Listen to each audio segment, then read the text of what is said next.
ABCD study চ্যানেলে স্বাগত জানিয়ে আজকের ক্লাসটি শুরু করছি। তোমাদের সাথে আলোচনা করব তোমরা যারা নবম শ্রেণীর দ্বিতীয় ইউনিট টেস্ট পরীক্ষা দেবে 2025 সালে, তোমাদের জন্য রায় ও মার্টিন প্রশ্ন বিচিত্রা থেকে আজকে সমাধান করে দেখাবো ইতিহাস বিষয়ের মডেল সেট 1 অর্থাৎ 1 নম্বর স্কুলের সমস্ত ছোট প্রশ্নের সঠিক উত্তর নিয়ে। চলো বন্ধুরা, কথা না বাড়িয়ে দেখে নেওয়া যাক আলোচ্য ভিডিওটি। সঠিক উত্তর নির্বাচন করে লেখো।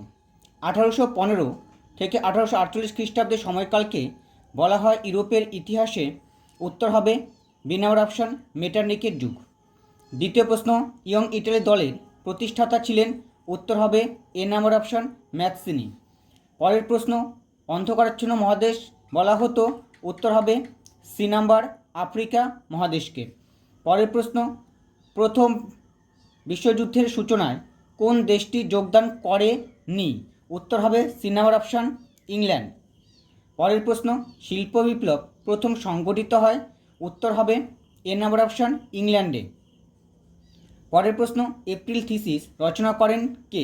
উত্তর হবে এ নাম্বার অপশন লেনিন। পরের প্রশ্ন, শিল্প বিপ্লব কথাটি কে প্রথম ব্যবহার করেন? উত্তর হবে অগাস্তে Blanqui, B number option অগাস্তে Blanqui. পরের প্রশ্ন, জার দ্বিতীয় আলেকজান্ডারকে মুক্তিদাতা জার বলা হয় কারণ? উত্তর হবে বি নাম্বার অপশন তিনি ভূমিদাসদের মুক্তি দেন। একটি বাক্যে উত্তর দাও। জোল ভ্যারাইন কি? উত্তর, জোল ভ্যারাইন হলো একটি শুল্ক সংঘ। পরের প্রশ্ন, ডুমা বলতে কি বোঝো? উত্তর, ডুমা হলো রাশিয়ার জাতীয় পরিষদ। পরের প্রশ্ন, দাস ক্যাপিটাল কার রচনা? উত্তর হবে দাস ক্যাপিটাল গ্রন্থটি কার্ল মার্কসের লেখা। সত্য মিথ্যা নির্ণয় করো। 1830 খ্রিস্টাব্দে ফ্রান্সে জুলাই বিপ্লব হয়েছিল। এটা হবে সত্য।